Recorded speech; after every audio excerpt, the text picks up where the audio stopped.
This is CBC Nova Scotia News. Court victory. People living in Nova Scotia mobile home parks could be eligible for thousands of dollars in retroactive water bill payments. Helping refugees. Hundreds of healthcare workers gathered in Halifax send a message to the Trump administration. And on the leash, Wolfville changes its park rules after an increase in dog bites. Our next system rolling in through Friday night into Saturday with showers, even some steadier rain in the southwest. We'll walk you through the timeline coming up.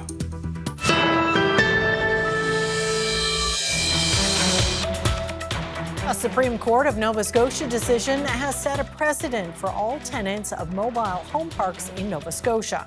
The court found it was unreasonable for park landlords to use water meters and send bills to some tenants and not others. The CBC's Haley Ryan has that story. Anyone living in a mobile home park in Nova Scotia no longer has to worry about how much it costs to turn on the tap. Water meters are used in many parks around the province to track how much water is used and send residents a bill. But the Supreme Court of Nova Scotia has ruled these meters are unreasonable for all tenants. The decision upheld a small claims win for tenants Eloise Graves and Nicole Hurd of Woodbine Park in Beaverbank, setting a precedent for the whole province. It feels awesome, but on the other hand, we kind of not believe it. It's kind of a weird feeling. Yeah, but I think we are proud of what we did. Hurd will get about $2,500 back for years of bills, and Graves about $1,700. The money's nice to get that back, but what it is about it being fair. Utilities like water are usually included in park fees. 2 years ago, the province told landlords to stop installing water meters, but this excluded people who already had them. Graves and Hurd were among about 300 tenants in Woodbine still getting water bills, so they went to small claims court and won. The landlord appealed, but Justice Mona Lynch's Supreme Court decision confirmed meters cannot be used for anyone. It is not reasonable for that unreasonable rule to continue to apply to the respondents, she said. It feels excellent. Legal aid lawyer Nora McIntosh was involved in the case, which she calls a big win. So it does take a lot of courage to stand up to a landlord, especially in a land lease community. And the two tenants who brought this case forward certainly had a lot of courage in doing so. Tenants with meters can now file a claim with residential tenancies to get their compensation. But McIntosh says landlords should proactively pay people back. Westfall Court owns Woodbine and 5 other parks. They say they will work with people to pay back their claims. Fellow Woodbine resident Erin McGuinness hopes to get about $5,000 back. All 3 women belong to a Woodbine nonprofit society to highlight land lease issues like this. Yeah, it's a bigger voice. People pay attention. When it's just 1 or 2 people, that's how things fall between the cracks. But when we come together, we're a force. Haley Ryan, CBC News, Beaverbank. Hundreds of doctors and nurses from around North America are gathering in Halifax to discuss care for refugees and migrants. But their annual conference is being overshadowed by dramatic immigration policy changes by the Trump administration. Shayna Luck has that story. Adib Ariensen will put on his game face this weekend when he shares his story to hundreds from around the world. He fled Afghanistan as a refugee and eventually settled in Canada. It wasn't safe for a young queer man after the Taliban retook the country in 2021. Ariensen had just turned 18. He crossed the border to Tajikistan, where the stress put him in hospital for a few weeks. It was constant panic attacks, it was fear, it was just shock. Now, the 23-year-old is speaking at a conference focused on refugee and migrant health. I have the chance to raise my voice and advocate and do something that in the future, hopefully, it would get better. But some of these conference attendees are worried the future may get worse.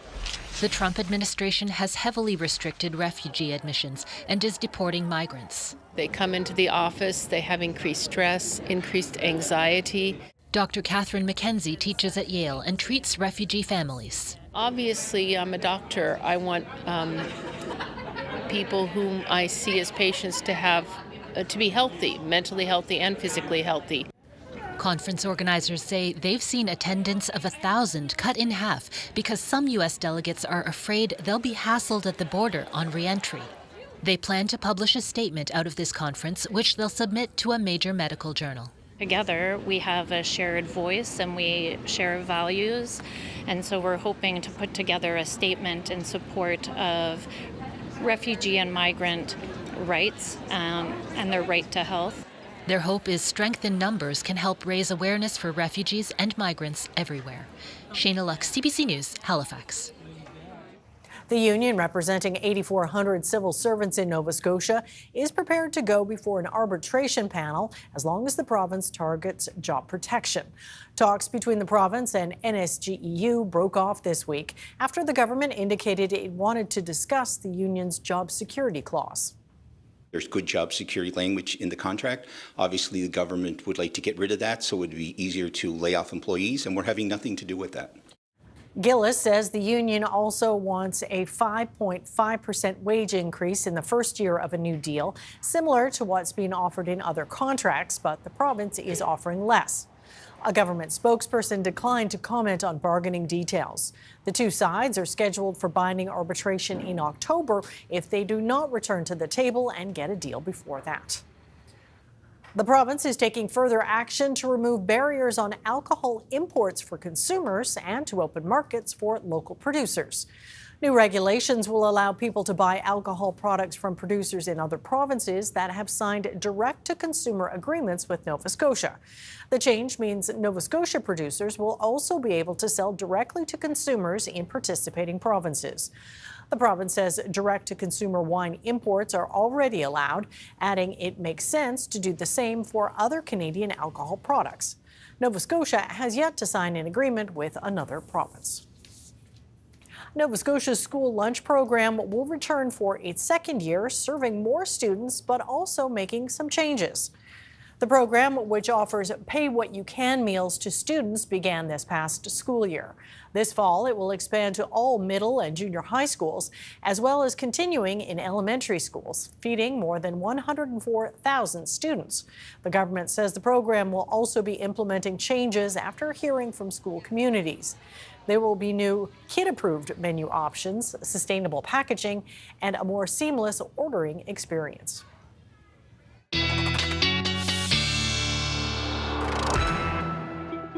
All right, Ryan is here with the weather, and what a beautiful Friday. Yeah, that's right. It was a fantastic Friday. Get out and enjoy this evening. The weekend forecast, not so great. A little like my voice this evening, so we'll grim and bear it. Now, as we look at the weekend forecast, there's a little bit of silver lining here. The glass half full is that we do need the wet weather. Nova Scotia burn ban in place, burning restricted on the mainland, and burning limited for Cape Breton. And so we do need the wet weather. Unfortunately, it is timing out for the weekend, and you can see temperatures tomorrow are going to be high teens, low 20s. We will see some sunshine actually into Cape Breton and across the North Shore, but the cloud will build in, those shower chances increasing, especially in through the southwest into the afternoon.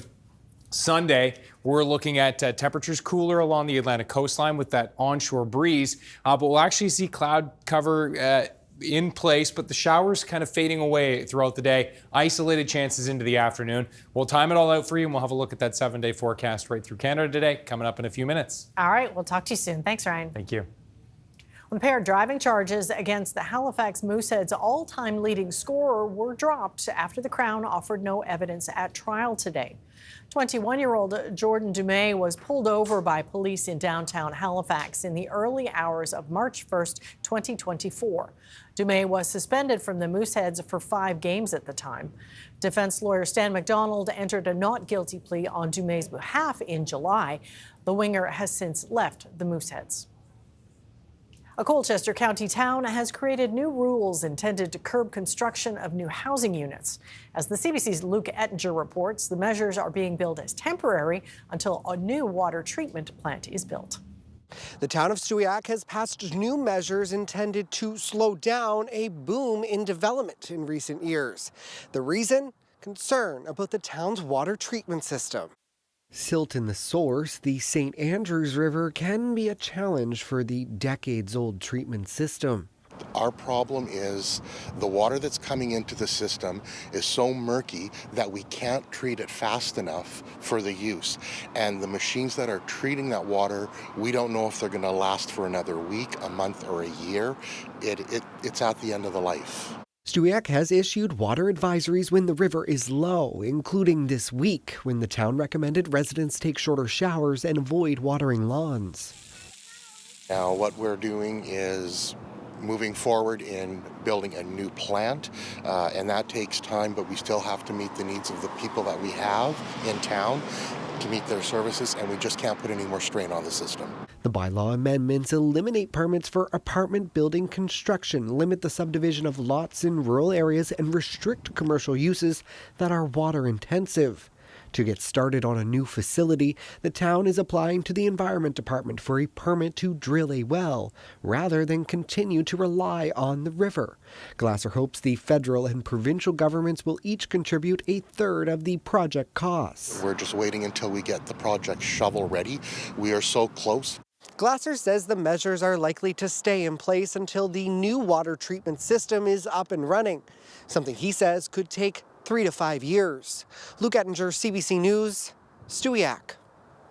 A park in Wolfville is changing the rules around taking dogs off leash. It comes after reports of an increase in dog bites.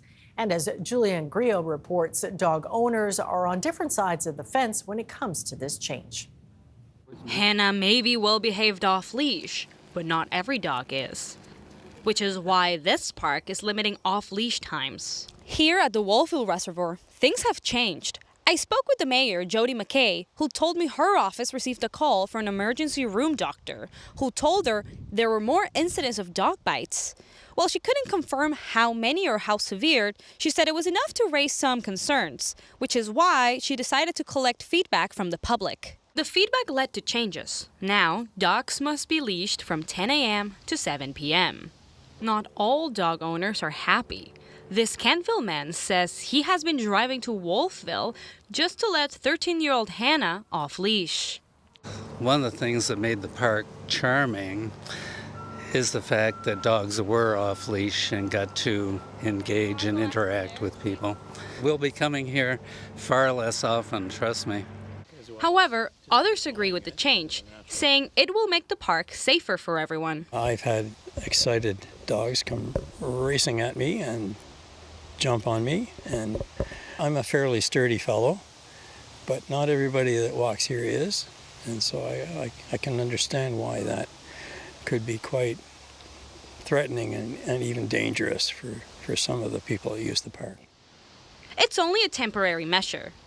The Wolfville website says the rule change will run until January, and the town will collect feedback from residents. People can submit that feedback by scanning the park's QR code signs. Juliana Grillo, CBC News, Wolfville.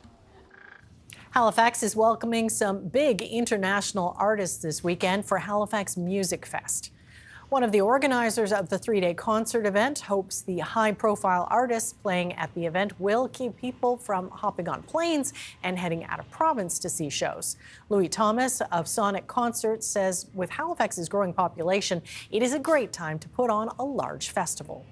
Not only do we feel that's an opportunity, but we feel it's also important to provide, things to do for the citizens as well, right? This is going to be a long-term sort of process. It's not like, okay, one and done here, hopefully. The festival kicks off today and features Nickelback, Lenny Kravitz, and The Killers headlining on successive nights. Thomas expects as many as 22,000 people to attend the individual shows at the Garrison grounds. And congratulations to Nova Scotia's Corey Cheverie, who is the Professional Women's Hockey League Coach of the Year. The New Glasgow native coached the Montreal Victoire to a first-place finish at the PWHL standings. The 38-year-old was named to the position when the league began operations in 2023. Cheverie has also served as an assistant coach on Canada's national women's team since 2021.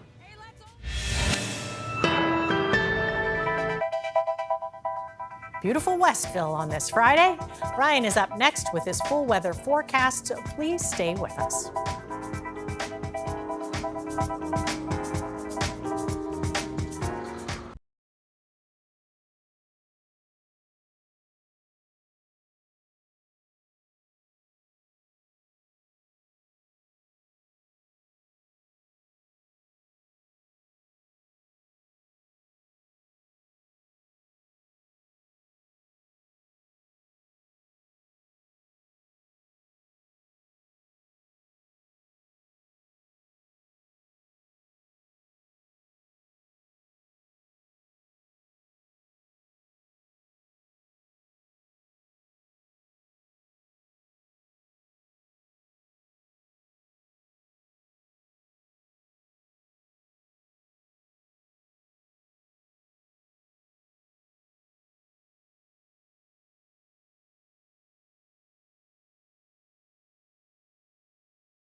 The weather update is brought to you by Tourisme Gaspésie. Plan your stay in Gaspésie at tourismegaspésie.com and enjoy extraordinary moments.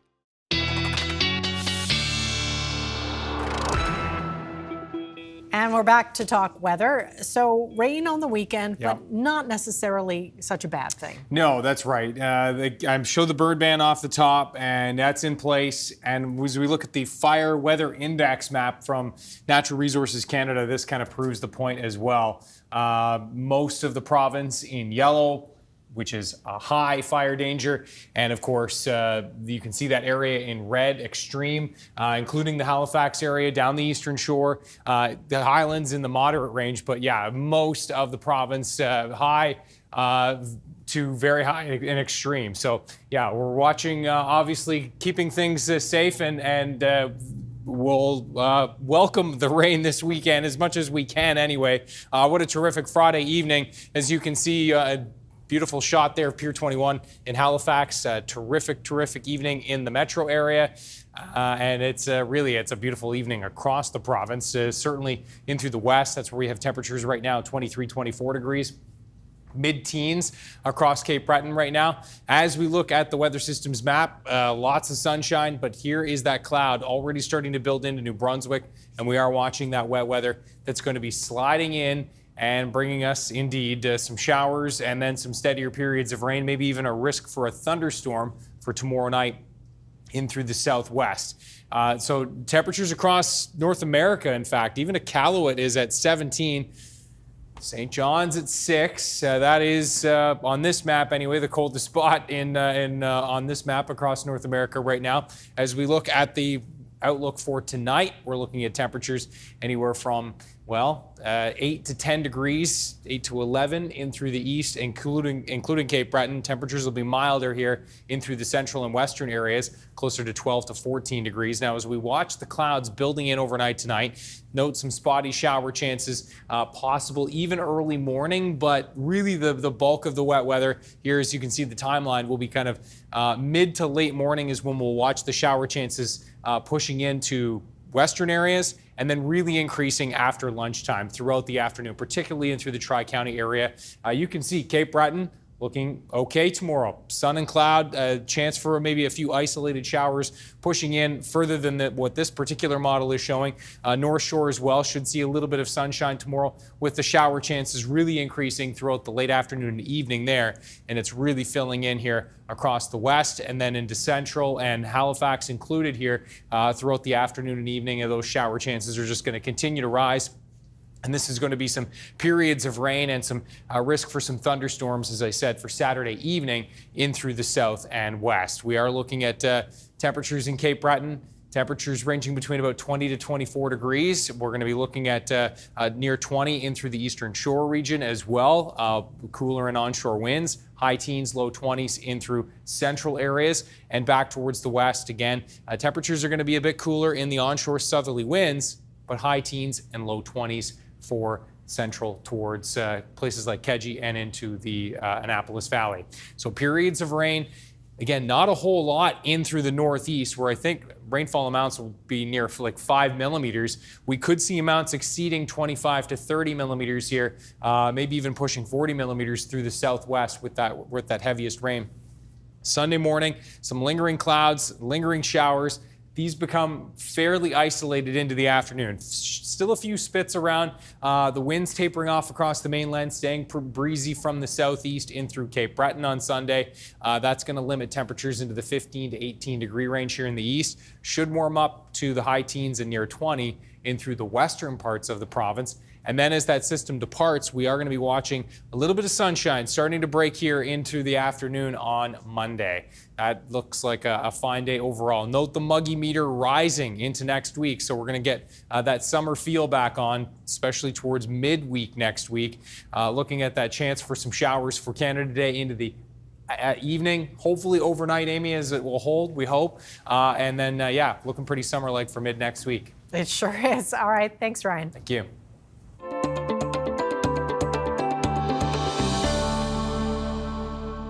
The Duke of Edinburgh continued his visit to PEI today. Prince Edward is there to mark the 150th anniversary of the PEI Regiment. This morning, he met with cadets in Charlottetown. Sheehan Desjardins reports. It's an extra special day for Sarah Cotton. Not only is this promotion a surprise for the cadet, it's coming from Prince Edward, the Duke of Edinburgh. It meant a lot. It's definitely going to be highlight of my cadet career. It was just such a special experience to have that happen. He's here for the Prince Edward Island Regiment's 150th anniversary. Edward is the Colonel-in-Chief and is spending some time meeting the island cadets during his visit. He's definitely a lot more casual than I thought he was going to be. Such a lovely person, a great sense of humor, and just so easy to talk with. We loved speaking to him. It was a great opportunity, definitely a once-in-a-lifetime thing. Does that involve sort of exercises as well? The cadets are from all over PEI. Some have been working on their presentation for weeks. Is that you? Yeah, that's me right there. And say they plan on joining the Canadian Armed Forces one day. It meant a lot. I never thought in my career I'd never do anything cool like this. It's a pretty cool experience. I'll talk about it a lot. I'll rub it into my friends and never got to see them. Very good, excellent. The cadets explained their roles, what they like, what they've done, and how they plan to be great leaders. Then the King's youngest brother gave some advice about the importance of followership too. So that's the art of accepting who somebody is as a leader and being able to support them, not just by, but how to do it constructively. It's something these cadets are keen to hear about as they get ready for their next steps. Today was just a symbol of how this interaction with the royal family strengthens the bond between traditions and tomorrow's leaders. About 15 cadets are also taking part in the upcoming Freedom of the City Parade in Charlottetown alongside the PEI Regiment. It's part of the 150th anniversary celebrations. Prince Edward is also expected to be there. Then he'll head to Ontario for Canada Day. Sheehan Desjardins, CBC News, Charlottetown. Coming up, the Royal Nova Scotia International Tattoo kicks off tonight, celebrating what it means to be Canadian.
It's an annual tradition here in Halifax. The Royal Nova Scotia International Tattoo gets underway tonight here at the Scotiabank Centre. I'm here with executive producer Scott Long. So you guys have been working really hard to get this underway. Tell me about what it takes to put on a show like this. Sure. We've been in the building here at Scotiabank Centre for just over 2 weeks now. It takes about 5 days to load in the show, set up the staging, get the lighting in here. And there's about 1,000 people involved in the show between cast, volunteers, and our crew. So it's a big, giant machine. Okay, well, what can people expect? People can expect a spectacle. That's what I like to call it, if I could find one word about the show. Music, dance, the acrobatics, theatrics, the really awesome light show. Lots of great music in the show this year. I think since I've been involved in the show this year, it has some of the best music I've heard in the show. So there's a lot of great singing and lots of great local talent in the show this year too, which we're really proud to be able to present as many local people as possible. Well, and a lot of people come year after year. Is there a different theme or different things to expect this year? Yeah, this year our theme is Flourish, and that has 3 components to it for us. There's a musical side of flourishing. There's actually bits in the show where in a pipe and drum band, there's a tenor drummer that swings sticks, and it's very theatrical and a visual thing, and that's called flourishing. And we have a group of world champion drum majors here from Northern Ireland, and when they throw their mace in the air, that's called flourishing. And there's other bits of musical components that involve flourishing. It also involves a natural world, where this year is the 110th anniversary of the poem In Flanders Fields. So the poppy and the natural world and things like that. And then most importantly, flourish refers to when people feel safe and protected, we become better communities and better individuals. And that's sort of the role that our Canadian Armed Forces and our first responders and police play in our society to help us be protected so that we can be the best that we can be. Of course, it's also a big draw for tourists. Sure. Given the tensions between the U.S. and Canada, are you anticipating a drop in people from the U.S. coming? Yeah, we are a little bit. I mean, and we haven't really had any full recovery of American visitation to the show since the pandemic also. So these types of things obviously don't really help. We have had quite a bit of communication, some emails come into our office over the last several months with Americans who are expressing that they really love to come and see the show, but maybe they wouldn't feel welcome. And of course we would respond and say, of course you're welcome, you know.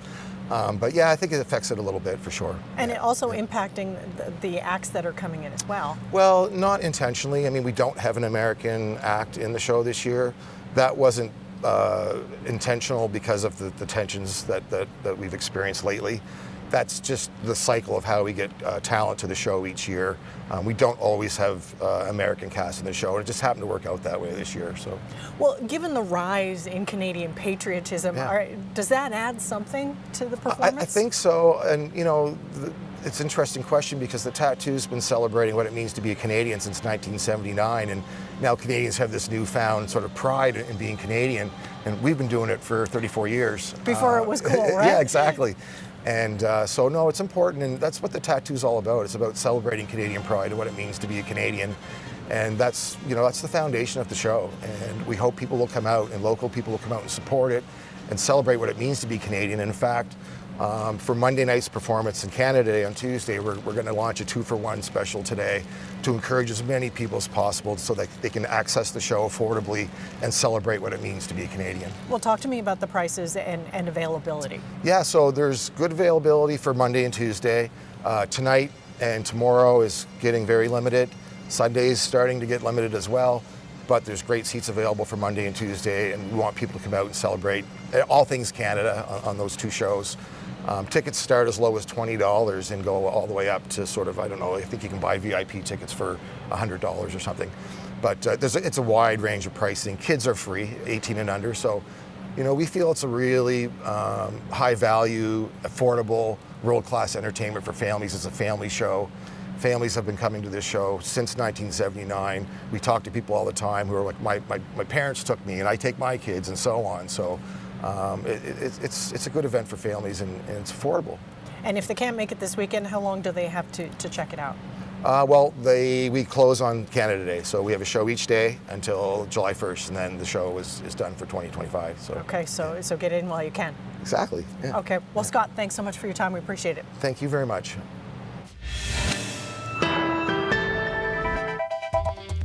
Coming up, Canada's gross domestic product fell slightly in April, and experts are attributing that to the impact of U.S. tariffs. And Donald Trump says the U.S. is terminating all trade discussions with Canada, effective immediately.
Welcome back. Donald Trump says the U.S. is terminating all trade discussions with Canada.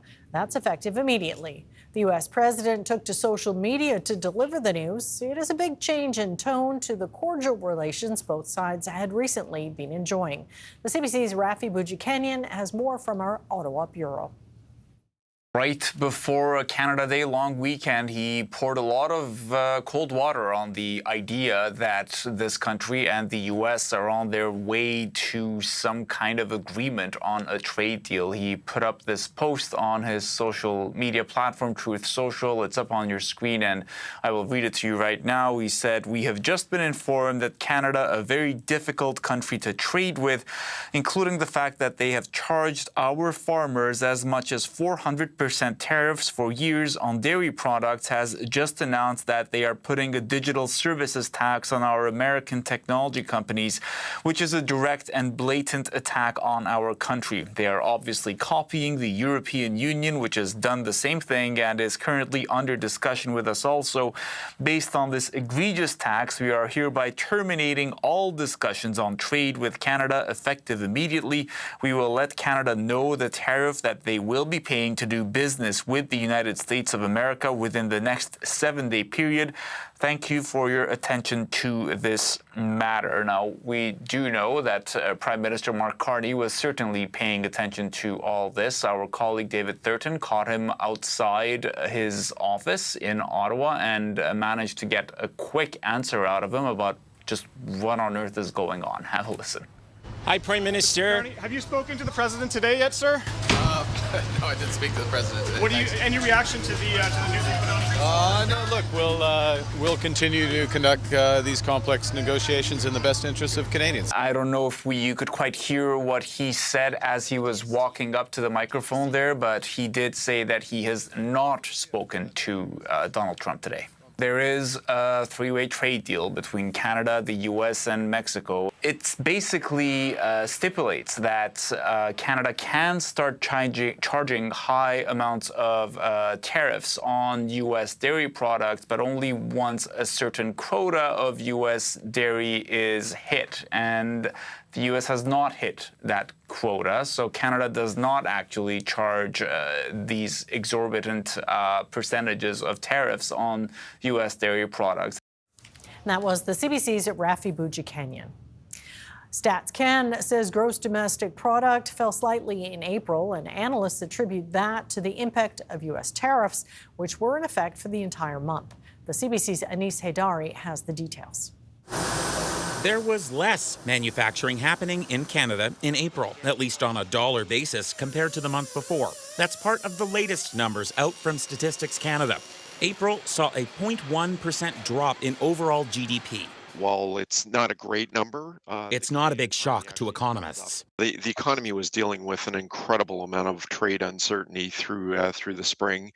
And the fact that we saw some fairly widespread softening, but especially in manufacturing, doesn't really come as that much surprise. Manufacturing for transportation equipment took a big blow, possibly due to worries about auto tariffs, causing motor companies to cut back on production. But fear of tariffs may have rushed companies before the spring, with April showing an even bigger slowdown as a result.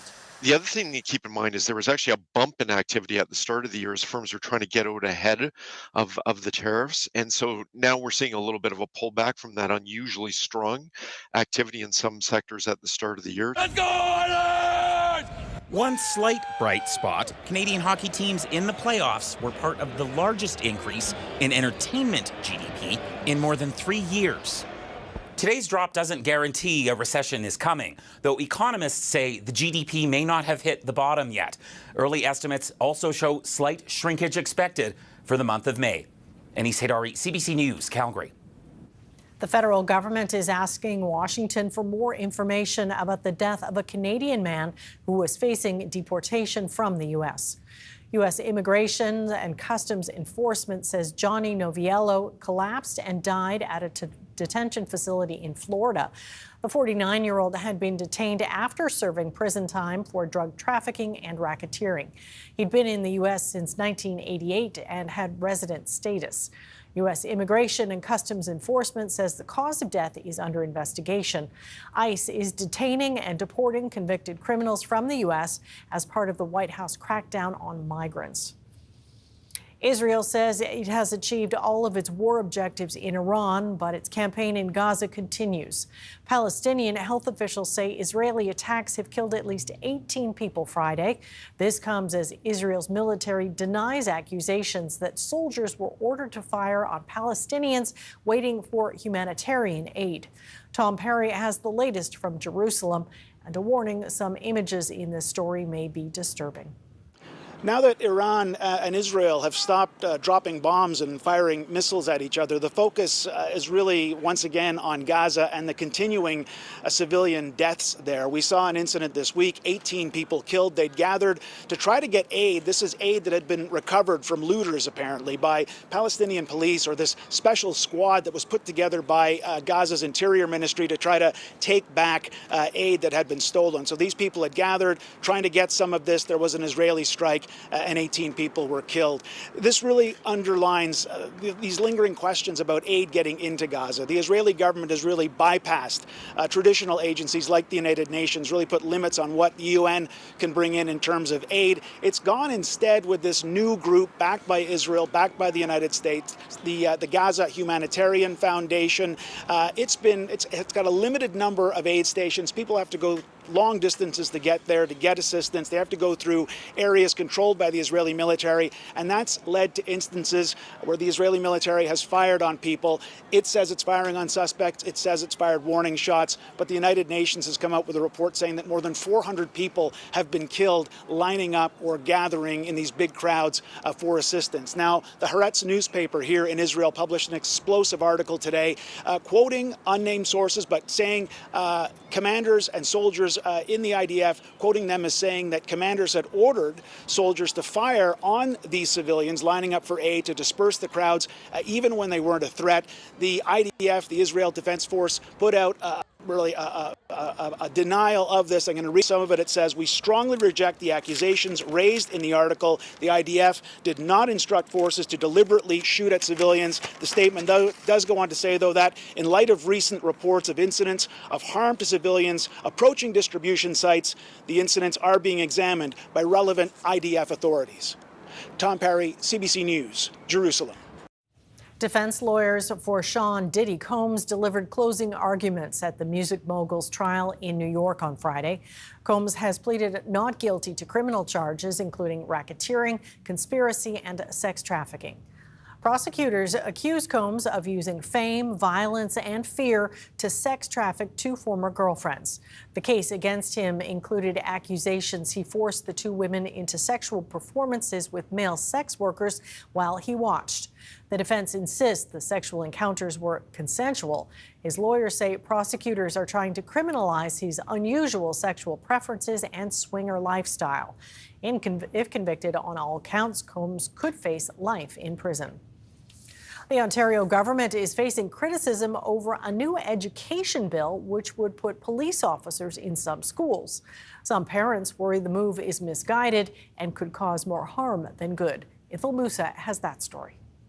We keep us safe. We keep us safe. The rain couldn't keep these demonstrators away. They're protesting proposed legislation that could force some school boards to put police officers in public schools. We will fight. We will fight. We will win. We will win. The legislation would require school boards to bring in school resource officers, or SROs, where they are offered by local police. The Toronto District School Board got rid of SROs in 2017 after finding it caused some students to feel intimidated. And in 2021, trustees at the Ottawa Carleton District School Board voted to cut the SRO program because of similar concerns among racialized students. Studies from Toronto, Peel, and other regions have showed that young black students in particular report being stopped, being surveilled, sometimes being arrested and even violently detained by police, often for issues that are minor disciplinary issues, disagreements with other children. But having police inside schools can promote safety and foster important connections, says the Provincial Police Association. The goal of the programs is to bridge the gap between police and youth and build positive relationships. But their presence could have the opposite effect, warns this academic. Putting SROs in schools increases punitive forms of discipline, where principals and teachers will turn to the police officer in their school to help them with things that they might not have turned to them for in the past. Ontario's premier says the message he's received from parents has been overwhelmingly positive. We aren't going in there and putting a heavy arm with the police, and no, they're part of the community. The bill is expected to go to a final vote in the fall. The Ford government's majority means it will likely pass. Idil Musa, CBC News, Toronto. Portage in Maine in downtown Winnipeg has been called Canada's most famous intersection. Today, it officially reopened to pedestrians for the first time in 46 years. Cameron McIntosh has the story of how and why the intersection is changing. Portage in Maine, crossroads of Canada, a place where east meets west. For the first time since 1979, pedestrians are going to be allowed to cross here legally, ending more than 4 decades of debate over a landmark central to Winnipeg's history, culture, and identity. This all begins in 1979 when the intersection was closed in favor of an underground concourse. The thought was pushing foot traffic below grade would be safer, more comfortable in winter, and encourage downtown retail. It never really worked. Now, all these years later, the concourse is in need of costly repairs. The city is opting to decommission it. The mayor and business leaders hoping bringing pedestrians back to street level will breathe new life into downtown. Driving through the intersection in the last couple of weeks, it's been really exciting to see it transformed. I think it looks fantastic, and I believe that even now, the 4 buildings on the corners of Portage and Maine already look more inviting. The barriers are down. This is kind of our corner in the city that the people feel a sense of ownership and pride over. And so it is, in a way, giving it back to the people. Now, Portage in Maine actually predates Winnipeg. Going back to the 1850s, this was the intersection of 2 ox cart paths and a bar. Since then, the city has grown up around it, a spot that's always been seen as a meeting place, now welcoming pedestrians back. Cameron McIntosh, CBC News, Winnipeg. If matcha has been your go-to choice for caffeine, you're not alone. The bright green tea is growing in popularity, but some Japanese suppliers are struggling to keep up with the global demand. Jenna Benchetrit now with a look at the matcha craze and the shortage. At this cafe, matcha, the powder tea with a vivid green hue and earthy flavor. And you said unsweetened? Has overthrown espresso as customers' caffeine fix of choice. Here you go, 200 matchas a day. It's quite a bit of whiskey, I would say. The tea has become so popular, a global shortage is upending its delicate supply chain. Look how lightweight it is right now. Some suppliers are even cutting customers off. One of our suppliers, they say your maximum is like 10 kilos a month. And like beyond that point, like we need to find elsewhere.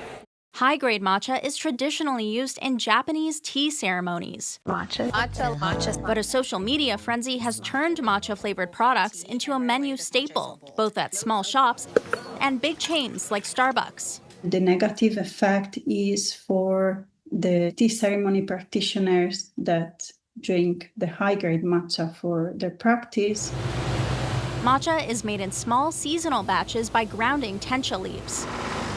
But Japan's tea farmers are aging out just as international demand soars. It's really to a point where it's almost unsustainable for the industry.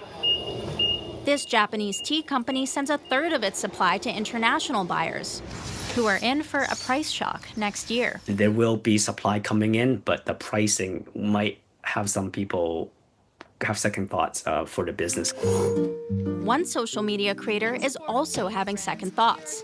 She went viral for her matcha videos, but she scaled back. I personally toned down in posting powders, but sometimes there are brands that you like, and then if it becomes too popular, it just gets sold out. 2.5 days for us to go through the whole bag. In an effort to protect their own stash, the cafe added a third tea supplier, hoping that will be enough to ride out the matcha craze. Jenna Benchetrit, CBC News, Toronto. Canada's main stock index finished down today after President Trump terminated trade discussions with Canada, while U.S. markets hit new highs. Here's a look at some of the numbers as we head to break.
The weather update is brought to you by Tourisme Gaspésie. Plan your stay in Gaspésie at tourismegaspésie.com and enjoy extraordinary moments.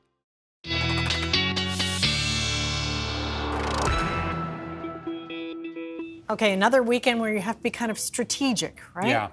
Yeah, definitely. It's one of those weekends where you're going to leave you wanting more. Yeah. We're used to that all the way back to mid-March, right? So it's going to be a little on the cloudy and damp side, no question about that. But Monday looks good if you've got Monday off, and looks like a good chunk of Canada Day looking okay as well. The fireworks still kind of up in the air. Huh? Yeah, that's right. Have a look at our viewer picture of the day. We're going to zoom in on a beautiful spot overlooking the valley. This is overlooking the Bay of Fundy, rather. Lovely. Port George. Beth Robinson with that fantastic picture here. Oh, and the beach roses in the front, too. Yeah. That adds another element. Like it. Beth, thank you so much for this. Nice sunset pick there. Ryan's picks at cbc.ca. Okay, so for tomorrow, again, dampest in the southwest. Best chance for sun breaks in the northeast. That's where temperatures are going to be warmest as well, with that sunshine breaking through, especially through the early chunk of the day. Now, for the Sunday time period, we're looking at some pretty breezy southeast winds coming in. So that's going to keep temperatures in the 15 to 18 range for the eastern half of the province. And in the west, we're going to be seeing a better chance for some breaks of sun into the afternoon, and hopefully temperatures bumping up towards 20 degrees in places like the valley. There's the timing of this system, so spotty showers rolling in ahead of the main bulk of the system, the meat and potatoes of this, which will roll in late Saturday into early Sunday, and then some gradual clearing. A quick look at that 7-day, and again, Monday looking good, and we'll keep an eye on those evening shower chances for Canada Day. And the heat's coming back. Yeah.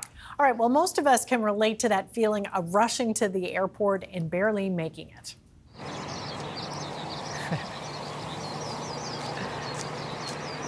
Yeah, this young bear was clearly not there to catch a flight. If anything, the wild visitor caused an airport in Japan to shut down and 10 flights to be canceled. Now, traps have been set up around the airport grounds to catch it. There were reports of bear sightings since Wednesday, but airport officials believe it may all have been the same bear. He's on an adventure. Yeah. All right, that's it for us tonight. Thanks for watching, and we'll see you next time. Have a great weekend.